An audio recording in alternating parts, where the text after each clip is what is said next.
Hello, everyone. It's time to eat, drink, and be merry with your hosts, Lisa and Nancy.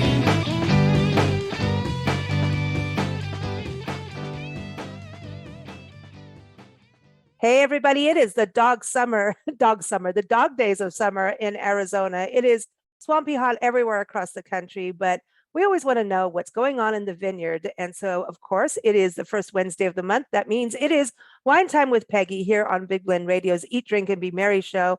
And we love this show with Peggy. She gives us an update of what's going on in their vineyard. She gives us an update on just what's going on in the world of wine. She teaches us terms we've never heard about and also talks about cooking and recipes and wine pairings. So we always have a good time. Today, she's going to talk about wine region vacations, like in Arizona. Right now, we're in Arkansas, bordering Missouri, and Missouri has wine. So it's pretty cool. So we're going to have a good conversation with her. Peggy Fiandaca, her and her husband, Kurt, own LDV Winery in Arizona. The vineyards in the Chiricahua foothills, which is in southeast Arizona, right next to Chiricahua National Monument. Also known as the Cochise Stronghold area. And the actual winery tasting room is in Scottsdale. So if you're in Scottsdale enjoying art, shopping, and just that beautiful sunshine and poolside weather, go to ldvwinery.com and find out how to drive your way to, or get an Uber, right? Don't Oh yeah. Taste and drive. That's it. That's my new saying. Don't taste and drive. So that's a good start to this whole conversation about winery vacations, which I love. But welcome back. How are you? Thank you. A little hot, like the rest of Yeah. the country. It's pretty warm in Arizona, that's for sure. But I know everyone's suffering across the whole country. So how is the vineyard? I was thinking about this today because we're on a farm and I'm taking care of crops again, and there's a grapevine. The grapes aren't here yet, but the zucchini is. But I was thinking about this because everything's like dewy here and it's swampy, hot, humid. And I thought, okay, I know you're always talking about those grapes can't get too moist. You want them nice and dry. And I thought, is Peggy and Kurt, are they running around the vineyard with a hairdryer, a big hairdryer on the cool setting, not the hot setting, the cool setting? I mean, how's it going with all this heat for the vineyard? Well, to remind people where we're in southeastern Arizona, so we're at 5,000 foot elevation. It does not get as hot as the Phoenix area or the Scottsdale area. It is still warm though. So we are hitting the 100-degree mark, a little over 100-degree at the vineyard, and it's hot. It's not like the 115, 117 up in the Phoenix area that we've been having record heats for the last 10 days, almost 2 weeks. But at the vineyard, it's warm. So it does have an impact. We have to water more, obviously. So our water bill is really high. Luckily, we can manage that water. And it puts stress. So we're seeing a little bit of stress on the vines. You see that in the coloring of the leaves when it's a little bit it's being stressed, but not so bad right now. I mean, it is monsoon season. We're going to talk about monsoons, and so it is monsoon season in Arizona, and so that is always tricky. Yep. So I love the monsoon season. I know you probably don't with the vineyard, but I think that's the one thing people, I know a lot of our European friends travel through the desert and go to Arizona in the summer. And so they love it. They love the desert heat.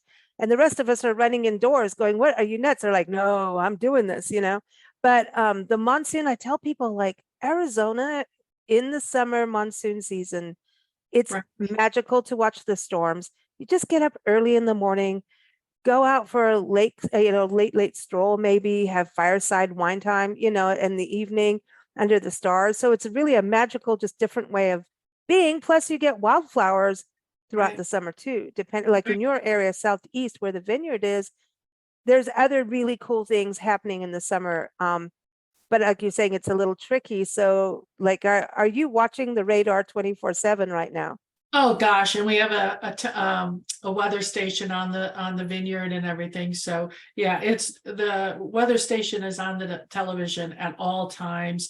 It's on Kurt's phone. He's constantly monitoring it. But the monsoon season, people don't realize, you obviously do because you made mention of it. It happens in the summertime, but it also happens in the wintertime in other locations. We get the monsoon in the summer, and it usually starts June 15th and ends at the end of September usually. And it's basically, for those who may not know, it's a seasonal change in the direction of the prevailing winds or the strongest winds. And the result of that, we can get heavy downpours of rain where in a short amount of time, we can have mass flooding that can occur just from the downpour of rain and the soils not being able to absorb all of that water in such a short amount of time. And we can have incredible lightning storms, which is obviously a little scary for forest fires, and they can ignite those fires. And then our humidity goes up a little bit. Nothing like Arkansas, where you're at and right now where we're taping, but it does go up. So when you're 110, 115 degrees and you're at 30% or 20-some% humidity, that's warm. And that's what the valley, the Phoenix area is like. But also you get these unbelievable dust storms, haboobs. Oh, the hoodoo. Oh, what are they called? Haboobs. Haboobs. I was as hoodoos. What? No, those are the rocks. I don't know why I got into that, but yeah. Oh man, those are crazy. Right. When we lived up in Fountain Hills, which is a little ways outside of Scottsdale, and it's a little bit elevated, and you can see the whole valley, you can watch these haboobs move almost, come in like 30 miles across the valley. And it's just this sheet of dust, basically. They're very dangerous to drive in, and they can do damage. But again, another fascinating weather phenomenon that occurs. I find it, to me, I'm fascinated by it. So I'm like one of those, if it's hailing, I'm one of the people that go like, I got to go outside and see, like, stupidly put my hand out there and go, oh, I don't know why it hurt. But, but it's, I don't know, the Southwest weather, and it can change. And the monsoon season, it's actually a really big deal if you're hiking. You've got to be aware of it when you're hiking in the desert. And so I say early mornings is good. I remember we lived out in Joshua Tree, and we were driving a friend to Vegas. We were going to Vegas for a little vacation with him. And he's from Boston. And we're at our house, and I said, no, we need to go. A monsoon's coming. And he's like, no, it's not. Look, the whole sky is blue. Like, no, it's coming. No. And he's yapping away, drinking wine. And I'm not. I'm like, I have to drive us to Vegas. Can we get there so I can drink wine? And he's la. We get in the car, and he's like, no, yeah, you're full of it. I'm like, no, I'm not. Swear to God, within an hour, we're on the road. And I take all these back roads, to get up to Vegas. And it's beautiful, right? All through the Mojave. Right. Here it comes. And the way the part of the desert where we were, it literally looked like an ocean coming across. And he is the quietest I've ever heard him get. Even Nancy and I, we were all like, we and it actually bottomed the car out a little bit, and the windshield cracked because of the way the roads, go with the sand dunes out that way. And we were hauling, and anyway, we made it to Vegas, and he never doubted my weather sense again, because I was like, you can't tell unless you really understand the weather. You can kind of feel it when you know the area, but I think it's fascinating to see the desert become the ocean, because I feel like the desert is the ocean, like an ancient seabed. Yeah, it's awesome. And in the mountains where we are at that elevation, the weather swirls around. So you might think that you're getting potentially a storm coming off the Chiricahua Mountain, and then the winds will shift, and actually the lightning starts, somewhere to the south or to another direction. And so it swirls, and it's very unpredictable. And And it can come on very rapidly, like you say. Mm. And so you really need to take shelter, because the lightning in the mountains are very crucial. And that's the scary part for the vineyard also. I mean, we had a lightning strike or a couple of years ago that killed all of our electronics in our well house and in our irrigation system. Not fun. No, so it's a scary thing. And the other thing about the weather, the monsoons this time of year is the downpour of the rain could bring a bit of hail, which obviously could devastate the grapes. Ooh. The grapes are looking really beautiful right now, really full, and the bunches are getting large, but they haven't, they're unprotected they're protected only by the leaf canopy that protects those grapes. Can't you quickly just go put them in a house? I know, right? Like just put a barn, like click your fingers and a barn comes over them. It's like, okay, we're safe for now. But hail that's so you can't move fast enough for hail. You can't. There's nothing you can do. You just sit and watch it and go, okay, there goes the Syrah. Well, oh no, see, but this is what I want to tell people about when everybody starts getting picky about prices of wine. If you could only understand this, is why we're doing this podcast, to understand how much goes into it. And if you lose a Syrah, well, next year it's like, oh, you have to you can't lose a Syrah. That's my favorite. You're not allowed. You're not allowed. But I wanted to ask this, with it getting hotter, and you're saying that you can see that the vines stress a little bit. Sometimes that's good for crops. A little bit of stress makes them produce, right? Does it affect the sugar content of the grapes when a vine gets a little stressed? Not so much from the stress like I'm suggesting that we're seeing on some of the leaves, but high moisture, in the grapes can make it slow down the ripening, because what you want to get is the ripening to occur in those grape clusters.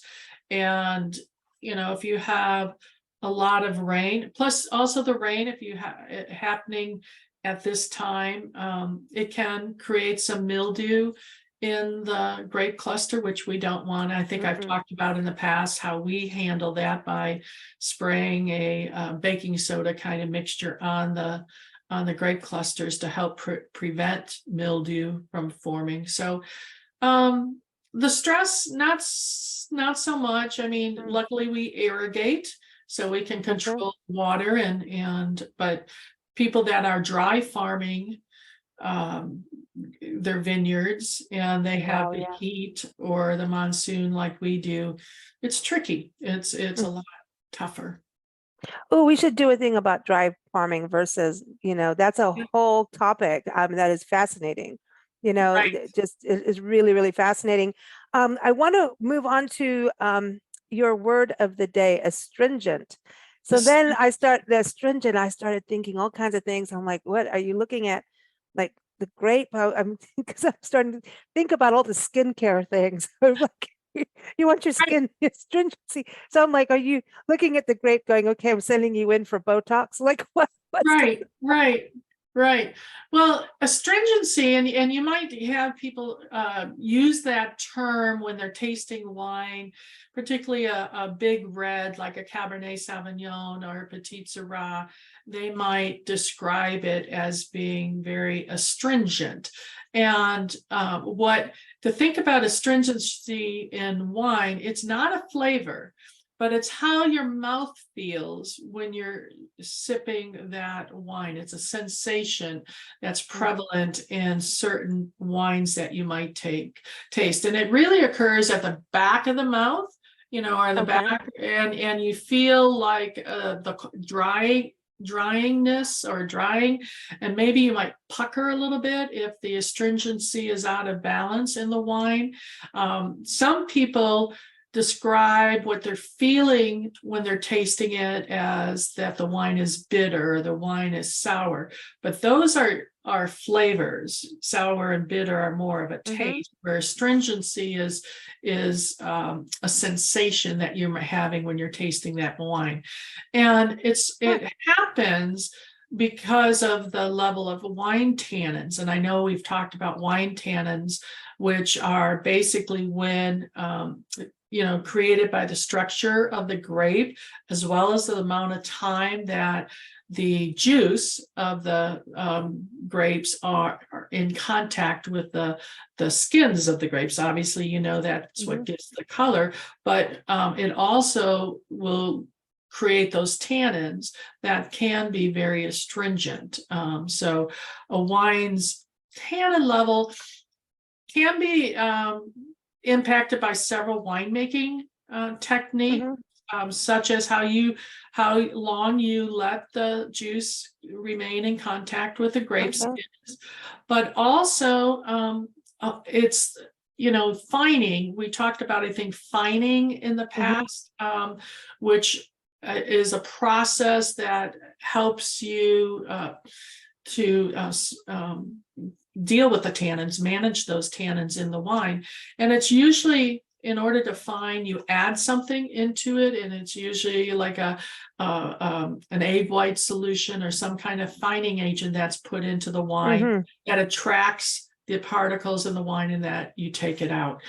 How that all is managed will determine how much that mouthfeel of astringency might occur in your when you're doing wine tasting. At LDV, as I've talked about in the past, we manage those tannins and hopefully manage the astringency of our big reds through our winemaking process and our aging process, because we don't fine our wines like a lot of people, most people do. So well, I know, because you had those little bitsies. yeah, And I was like, oh no, this is straight from the farm, man. I like this. I always find wines that have the bits, I call them bitsies, that I prefer those wines. It's just me personally, a preference. For some reason, I just am more attracted to those kinds of wines I like your process. We call it love dust. Your winemaker. Oh, I like that. Yeah, well, I call bitsies, but yeah, I like love dust. All right, that's good. That's good. Yeah. So that's a new word, astringent. Actually, when you said egg whites, that's the other time I've heard astringent. Like, I think we use that in cooking even. Astringency. There's like some things with egg whites. I don't know why I know that. Astringent going with egg whites. I don't know what and how, but it's related for some reason. Yeah. But hey, I've got a new word now. Yay. Yes, you do. So when you're at that next wine tasting and you taste a big Cabernet and you think, I'm feeling that puckering, I'm feeling that that sensation in my mouth, and maybe it's out of balance and it's astringent, but it's definitely a high tannic wine. Yeah, that's not my favorite thing with that. Then I'll eat sour candies, and then you can't have wine. Can't eat sour candies and drink wine. That would ruin the wine. Yes. Not a good plan. No, exactly. not a good deal. Okay, so I'm so excited to talk about vacations because we're still in summer, and I know your harvest time has to be coming up, right? So would you say, because it's almost back to school, right? And so there's a lot of people who do that shoulder season. A lot of, especially if you're retired or you can work from home or work remotely, be like Nancy and I were like, we'll go anywhere, as you know, to the hills of Arkansas, we will go, and I like it out here. But when is it good to go when there's a harvest going? Because some people think, oh, it's, you guys are really, really busy at that time. Should we go at harvest time? I think, you know what I mean? It's it's the most beautiful time of the season of the year is right before harvest. And harvest will begin most likely in most wine regions in the US probably towards the end of August, middle to end of August. So like we have our annual wine country barbecue on August 5th. It's always the first Saturday in August, because we're pretty certain we're not going to be harvesting yet, and people get out in the vineyard to take incredible photographs of the grapes and so on. So yeah, I think it's a good time of year. I thought this was a good topic to think about, because people are trying to sneak in their last long weekend vacation, or sneak in their vacation before the fall hits. And Arizona, people don't realize we have incredible wine regions, but each one of the wine regions in Arizona have so much more than just the wine tasting, so much more to see and do. And so I think what I encourage people is, don't just go to a wine region just to do power wine tasting. Oh my gosh. You'd be walking around like ding dong, ding Right. dong. I'd have to hire a full-time driver. Yeah, exactly. But immerse yourself in that region, and immerse yourself in and learn about why that region is so special. Like in southeastern Arizona, where we are, we grow so many different types of produce. And we have incredible organic farms, and you pick them. So corn season is about to start, and we have some of the best sweet corn, I think. Apple Annie's. Apple Annie's is up and Yeah. running, and they you can go get fresh vegetables. And this year their peach crop and their apple crop was destroyed by weather, unfortunately. So you can't really you can't pick peaches this year, or apples, but they have incredible corn coming on. And then of course the history of our region is incredible. Right. Apparently Georgia got nailed for peaches too this year. It's a Yep. bad peach year. It's sad. But when we pet set out at Peachtree City, and it's peaches, their banana trees exploded in the ice, because of the cold temperatures. They literally, because they hold so much water, exploded Oh when my we're there. gosh. And I was wondering what's going on in the middle of the night. Wow. Go check the banana trees. No way, dude. Yeah, it's pretty crazy. So their temperatures do some craziness, but I love what you say about this, because we travel full time, and our whole thing is get people into parks to understand the connection between the community and the parks. We talk about this all the time. Like, to me, if you're going to go, I would highly suggest people go to Fort Bowie and Chiricahua National Monument in your area, because you learn about, you've got the Sky Islands, by the way, and you've got 4 seasons. And I think even for fall, we're talking about vacation planning, fall, going through vineyards in the fall, like heck yeah, it's gorgeous, right? And the bird watching that time. Yeah, in your area. Let's just really focus on your area as a vacation. Like for fall is beautiful. Like you say, you got the migration, you've got these parks. You've got Saguaro National Park on your way there too. You've got Canyon, Kartner Cavern. You know what? We haven't done that yet. Smack, tap, tap. But your whole area, you could spend a month and not do it all. Correct. And do all the wine tasting. Wilcox, Rex Allen, you've got, you know what? I've got a whole guide on this in my head. Like seriously, you've got Rex Allen, you've got the museum. Is the theater still there? The Rex Allen Theater? Remodeled. It's oh wow. Yes. Oh my gosh. Okay, this is cool. So all that historic district, when we were there in the beginning of our tour, this was one of the very first places we visited, was Wilcox. And we did so okay, that's it. I'm writing a whole article on this now. It's your fault. So this is really cool, because if you do Southeast Arizona and you spend time there, and a lot of people I know, if you're in the Midwest, and Nancy and I now know all about the Midwest winters, get the hell out, go down. You need to go south, and you need to start planning and going now, and don't wait until January, February to do it. Enjoy the fall colors driving down. Arizona does have fall colors. It's different. It's in the cactus barrels, the little yellow seed pods and all of that. But you've got Tombstone. Come on, that's fun to go to. You know, the town that never dies. You've got all the way down to Bisbee. You could do that whole, and there's that mission that has bread. I remember. Is it? Was it Fort David? St. David. St. David and St. I don't know if that it's a monastery, I think. Oh yes, it is. It's a monastery. You're absolutely right. I'm not certain if it's still open. I think it might have closed, but I'm not certain. Oh, You have the Sonoyta Elgin area, which is also a wine region, but you have the Patagonia Sonoyta Creek Preserve that is unbelievable to see, and there's a Patagonia Lake State Park in that area. So not only wine tasting and spirits, there's distilleries making incredible liquors, but there's other things to do. Hiking is incredible over there also. Yes, Sonoyta Patagonia Reserve. There's a nature conservancy there. There's the Correct. Patagonia Lake, and there's bed and breakfasts that you can Yes. stay in, Airbnbs. And then if you go down to Chiricahua, not Chiricahua, Fort Sierra Vista area, Oh, yeah, and yeah. then Fort Huachuca, Huachuca. Yeah, Huachuca Mountains, right?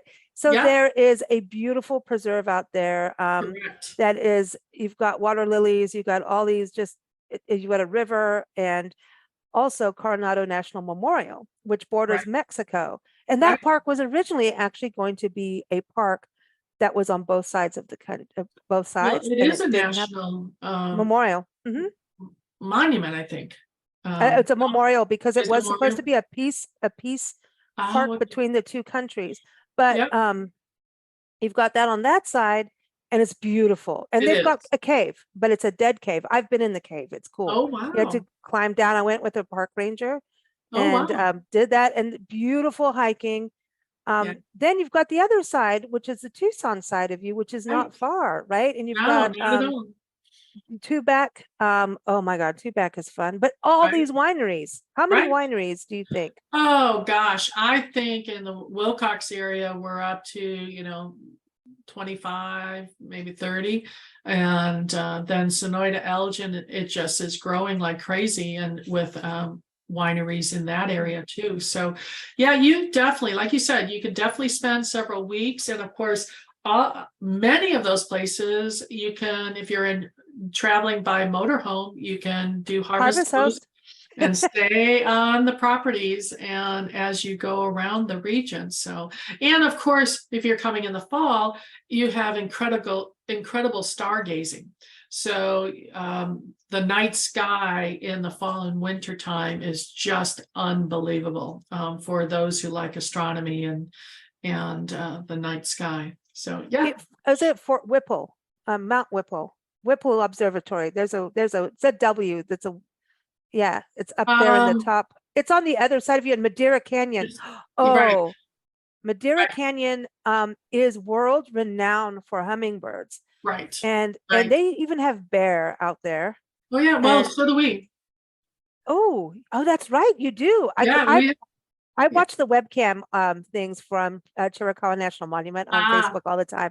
And you've got coatis and you see them, it's like always a big deal. Yay, the coatis are here. Chiricahua National Monument, speaking of tourism, do you know that this is one of the very first actual dude ranches, actual like lodges in a national park unit in the country? And it was Okay. started by the Faraway Ranch. Yes. Yes. And it was started by immigrants and women while their men were off serving in the military in the different wars. Right. Women did it, and one was blind, and you didn't mess with her, man. She'd come at you with a shotgun on her horse. So, so the stories. I mean, that's the thing about you're drinking wine, but understanding the history behind that soil, that land, Absolutely. who came before you, and understanding.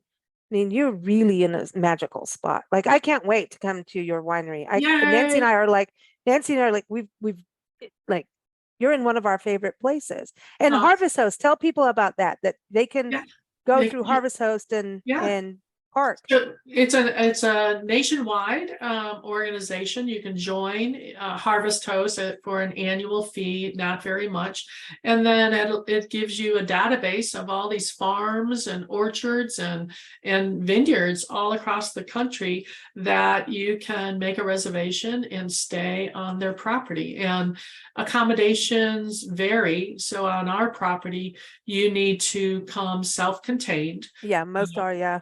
Yeah, and most are like that. And you usually stay a day or two on property. And, all that we hope, it's free to do that. All that we hope is that you buy some wine and enjoy our property and take away don't leave a footprint when you're, when you Exactly. leave, But it's about understanding. A friend of ours, Peter and his wife, are out doing their big, cross country travels in their RV. Now they're retired and he makes wine. He's got his own backyard wine thing going. It's cool. uh-huh. Anyway, so he's a baker. Hi, Peter. I'm gonna have to send him this. He's amazing. And they're going across country, so we're following them. And he bakes bread, and he's a Danish Wow. baker. He does all these things in the RV, giving people lessons, and they've been Wow. doing reports. And so I'm of course watching every move, because in some of the places we've been, some we haven't, and he's at wineries. He's using harvest hosts, and he's at wineries, one winery at a time, and he's making these meals that. I mean, I Wow. couldn't even make in a kitchen, right? There's I no love way I'm it. doing this. And he's doing it in an RV, and they're sitting watching monsoon storms. I think the last one they were in South or North Dakota, Uh-huh. drinking wine from the winery with this monster of a meal. Like, I mean, this is like you'd get in a, 5-star restaurant meal. Right. You can do Right. it. And they're watching the storm. He's like, you cannot beat this view and the wine. He's like, I think they ended up with a case of the wine because Awesome. is this not, I mean, that's a really cool way to travel. It's all about experience, I always said that when we would just collect wine and not be making wine, we bought wine at places that we had this incredible experience, and we learned about their location and how they made their wine, and it just added to the enjoyment of the wine when we brought it home and opened a bottle for our friends and family, to be able to tell that story of the place we bought it and the people we met along the way. So, when you're taking your weekend vacations and you're going wine tasting or whatever, birding or whatever, connect to the community. Ooh, Wings Over Wilcox It's happens in the coming fall, up. doesn't it? Yeah, Wings Over you've got those cranes. Those Yes, beautiful cranes. Is it sand cranes? Sand Hill Cranes. Yes, and so yes, that festival or that event is a week-long event now. And they have and it's all over the southeast area from Sierra Vista. There's things happening up in Wilcox, there's things happening. Isn't there a wine festival in October too? And there's in a Wilcox? really large wine festival in October or November. I can't recall what the date is, but yes, so much to do. So come to. See, that's it. Okay, Yeah. go to Scottsdale, because now I want to know about Scottsdale. So I could sit and do like a 10-hour show just on your area and still not be done. Like, honestly, Right. that's why I'm like, I just Right. have to write an article now. Going up to Scottsdale, what is the experience for people if you're looking at, I mean, we're talking August, September, October, so and through the fall, Right. because that's pretty much what we're talking about. That's when the weather really starts to get awesome. Oh my gosh, yes. So, we're still booking groups this summer where people are getting out of Arkansas and Florida because of the humidity and coming to Arizona for bachelorette parties still, even over the summertime. In fact, I have a large corporate group, wine and cheese and wine and chocolate tasting on Thursday for a group of people that are coming in for a conference. So, but yeah, coming into the fall, really September, kind of, you start seeing a shift. And with October, the weather starts getting beautiful in the Scottsdale Phoenix area, starts cooling off, evenings get cooler. And so we have Scott's Dazzle coming up that annually near the holidays. And we have this canal convergence where we bring in, they've been doing this, I want to say, for almost 10 years in Scottsdale. And it's these artists from all over the world.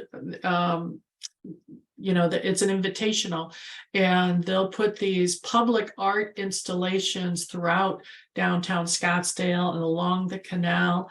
And it's just a week of walking and experiencing this art. Oh, I love it. Wine and art awesome. can't beat that. No, exactly. And of course, it's all around our tasting room where we're located, because we're right on the canal in that area. So what is the canal? What do you, when you talk about that? It's basically how water flows through the valley. Oh, okay.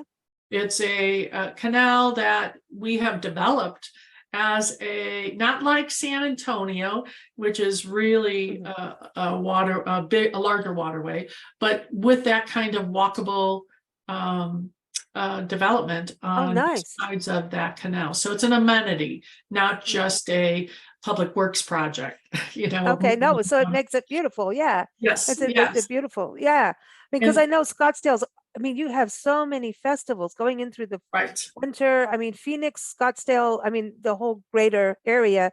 And when people come up to your area, I know we've done some shows with Linda Kassam Yes. on some of the food highlights. Oh my So gosh. it's like going to you as part of also going like on a farm to table. You've got a lot of farms in the area too. Like you've got the Right. olive mill. Am I saying that right? Olive, Yeah. right off the top of my head. Yep. If I haven't been there, it's hard. But if I've been there, I'm going to know you for the rest of my life. Queen Creek Olive Oil Oh, Company. there it is. Yeah, that's it. Queen Creek and all through that area. Don't you have like Incredible. Schnepp farms? I think. Schnepp Farms, yeah, that's Okay. a Uticum, and it's really developed. That's down in Queen Creek also, and there's wonderful farmers markets that we have, and they start up in the fall and run all winter, and we have a wonderful one in downtown Scottsdale. But yeah, there's just so much to do.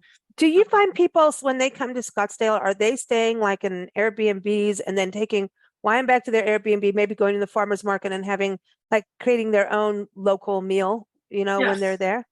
There's a little bit of all of that. Of course, we have incredible resorts. Yeah, you're known for resorts. Oh, Yeah. gosh, incredible. And we're getting a new Caesars hotel right by our tasting room in downtown. That's non-gambling, the very first non-gaming Well, resort. wait a minute. No, I don't know, man. I know, should be interesting.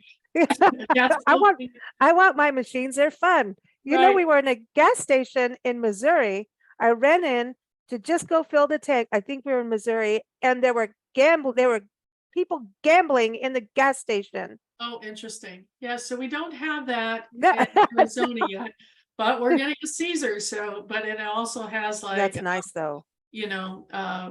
Really incredible restaurants coming as part of that. Giada, who Nice. is having a restaurant in that. But so yes, Airbnbs, we're big on Airbnbs. A lot of private chefs make dinners for people at their Airbnb. I know several caterers that do, and private chefs that's a good part of their business is for folks that are at Airbnbs.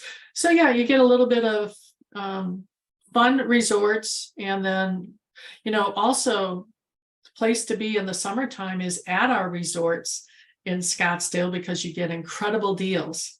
Yeah, that's the other thing. Yeah, it's true. It pays to not go in high season. Yes, exactly. And that some of those resorts have these huge water parks as part of them, and lazy rivers, and just a fun place to be. So before you go, August 4th is White Wine Day. White Wine Day. And so I want people to try something new.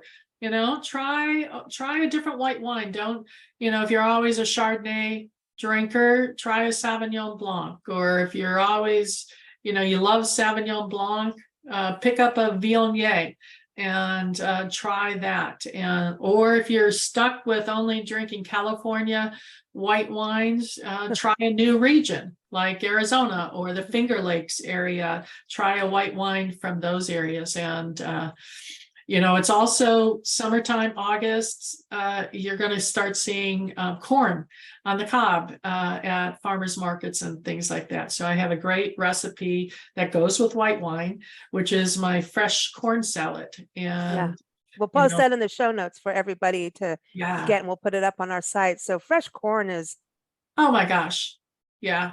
We get it, like I said, we get it in southeastern Arizona, and I don't even cook it. You just take it off the cob or eat it right off the cob. You don't have to cook it before you make the salad. You just cut it off the cob and toss it with some wonderful fresh vegetables and things. But yeah. Oh, now just give everyone a quick overview of your white wines, since they need to know. Well, we have two right now on the market, which is our Viognier, which is Sky Island Viognier. So anytime we use the term Sky Island with our white wine, we just want the grape to shine through with no influence from barrels. So it is a light, crisp white wine, similar to a Sauvignon Blanc from New Zealand. And it just is a wonderful summertime wine. You put a little chill on it and it makes a perfect pool pounder, as I always say. Yay. We just released a Rhyolite White, which is also a Viognier, but Rhyolite granite is all over our vineyard. And so this is an honor of that granite that influences our flavors on our I want that. I want to try that. We're behind on the new wines here. Nancy and I are like, okay, when does shipping season start again? Yeah, soon, real soon. Well, all of August, we have this incredible sale that is going on. So 30% off cases, and you can mix and match your case, and that offsets the overnight shipping. So we could ship across the country even this summer if someone wants to take advantage of our August sale. Oh, so it's overnight. Oh, that makes sense. Yeah, that's a smart move. Yeah, I like that. So we could just say we need the the patio pounder package, but we call it the party package. Just be. That's it. Yeah, we could send you some Viognier and some rosé, and you'll be all set for the rest of the summer. Rosé is fantastic. What? I think rosé goes. Well, I'm sorry, but I still drink like Syrahs and Cabs in the summer because I can't. Yeah, Malbecs and Mourvedres and apparently I say Mourvedre wrong. Am I saying it wrong? I say it Mourvèdre, but I don't know. I'm not absolutely certain. I'm not a linguist. Well, everyone, ldvwinery.com is the place to go. Peggy is here every first Wednesday. We're very excited.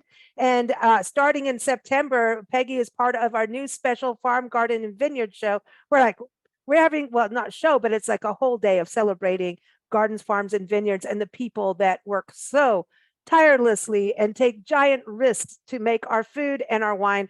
And I categorize wine as a food group, and so does Nancy. If we don't have wine, there is no such thing as Big Blend magazines ever coming out. So that's that. So thank you so much, Peggy. Everyone keep up with us at bigblendradio.com, and thank you for listening. Thank you.